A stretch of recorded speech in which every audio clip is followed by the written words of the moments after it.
오늘 우리에게 주신 하나님의 말씀은 민수기 24장 1절에서 9절까지 말씀입니다.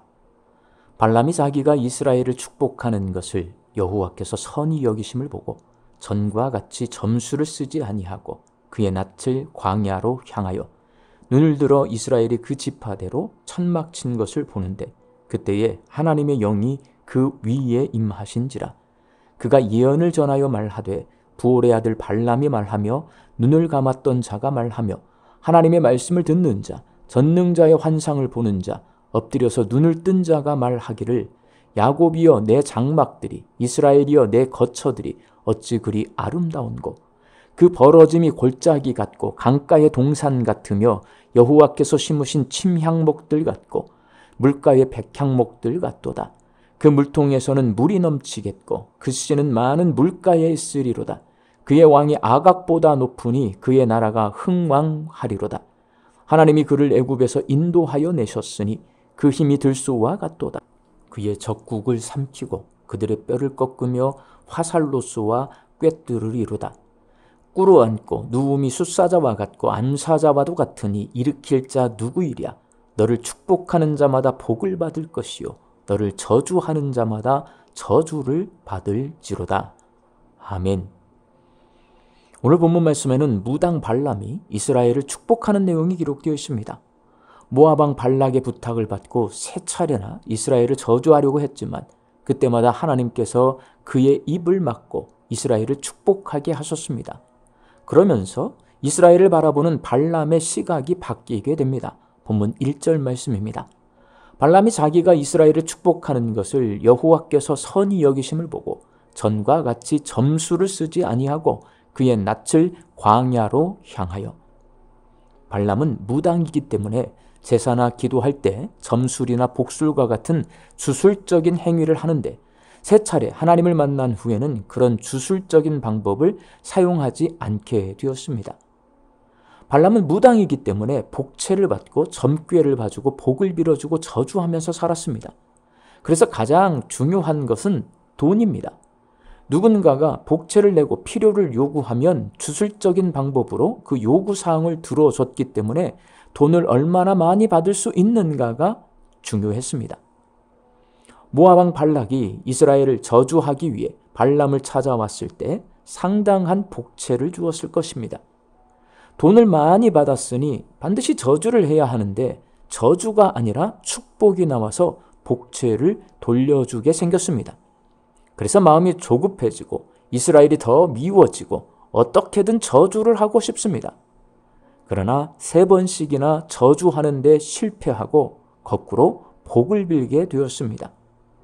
저주가 아니라 축복을 하다 보니 이스라엘이 아름답게 보입니다.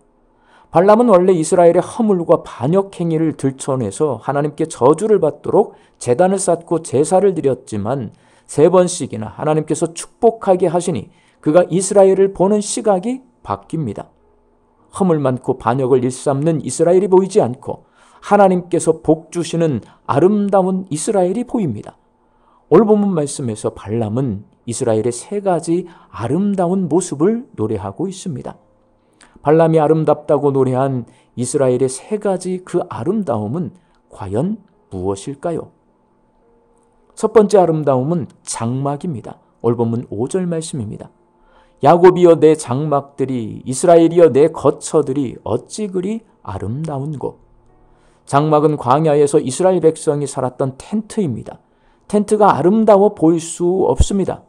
먹을 음식도 마실 물도 부족하고 씻을 물도 없고 옷도 꾀죄죄했을 겁니다. 마치 오늘날 전쟁이나 재난으로 인해 설치된 난민촌과 같은 모습이 광야에서 이스라엘 백성들이 텐트를 쳐놓고 살던 모습과 똑같습니다. 그렇게 난민촌과 같은 이스라엘의 장막이 발람의 눈에 아름답게 보이는 이유는 이스라엘 진영 한가운데 하나님이 거하시는 텐트인 성막이 있기 때문입니다. 무당 발람의 눈에 하나님과 함께 광야에서 살고 있는 이스라엘 백성의 모습이 참 아름다워 보입니다. 두 번째 아름다움은 충만함입니다. 오늘 보면 7절 말씀입니다. 그 물통에서는 물이 넘치겠고 그 씨는 많은 물가에 있으리로다. 그의 왕이 아각보다 높으니 그의 나라가 흥왕하리로다. 물이 있고 씨앗이 있으면 싹이 피고 자라나서 열매를 맺게 됩니다. 무당인 발람은 난민촌과 같은 곳에서 거짓골로 살고 있는 이스라엘 백성에게 하나님이 생명력과 생동감을 충만히 부어주고 계심을 보았습니다. 하나님께서 베풀어 주시는 그 복과 은혜가 발람의 눈에 참 아름다워 보입니다. 세 번째 아름다움은 힘입니다. 본문 8절 말씀입니다. 하나님이 그를 애굽에서 인도하여 내셨으니 그 힘이 들소와 같도다. 그의 적국을 삼키고 그들의 뼈를 꺾으며 화살로 쏘아 꿰뚫이르다. 발람의 눈에 이스라엘이 힘센 들소처럼 보입니다. 들소는 가축이 아니라 야생의 소여서 훈련이 필요합니다. 광야는 훈련소입니다. 이스라엘 백성은 그곳에서 하나님께 복종하는 훈련을 받았습니다. 그래서 발람의 눈에 이스라엘이 힘센 들소처럼 보이고 힘있는 그들의 모습이 참 아름답게 보입니다. 사랑하는 광주 양림교회 성도 여러분, 무당 발람을 통해 저주하면 믿게 보이고 복을 빌면 아름답게 보인다는 교훈을 얻을 수 있습니다. 저주하려고 했지만 자꾸 복을 빌다 보니 난민촌에 거짓골을 하고 사는 이스라엘 백성의 모습이 참 아름답게 보입니다.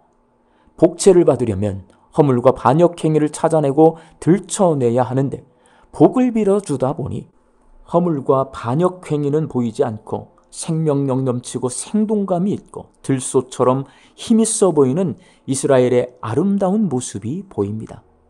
여러분, 미운 사람이 있으면 민수기 22장에서 24장을 펼쳐서 발람이 이스라엘을 축복하는 내용을 여러 번 읽고 깊이 묵상하시기 바랍니다.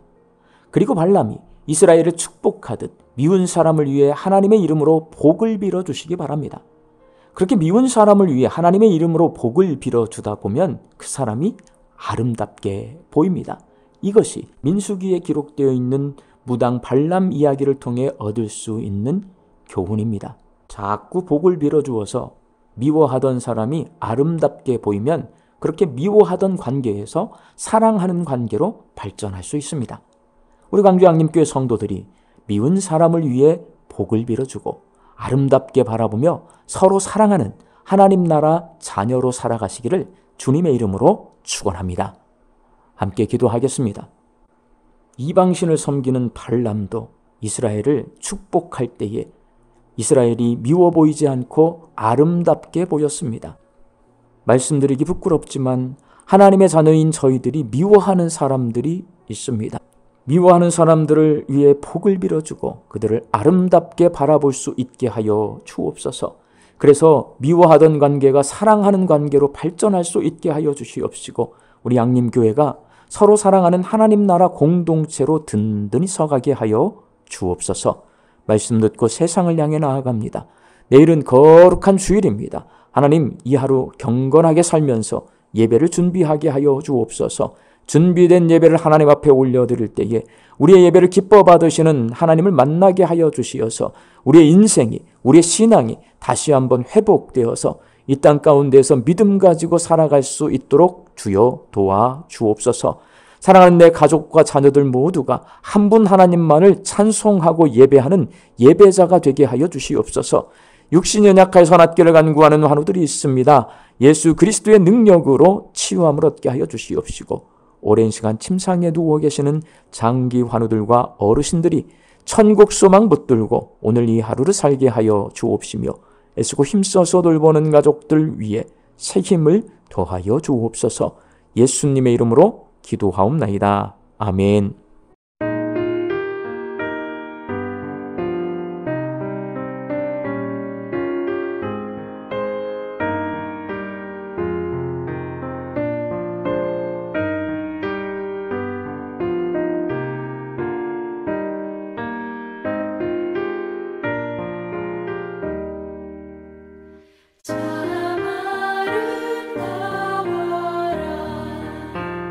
주님의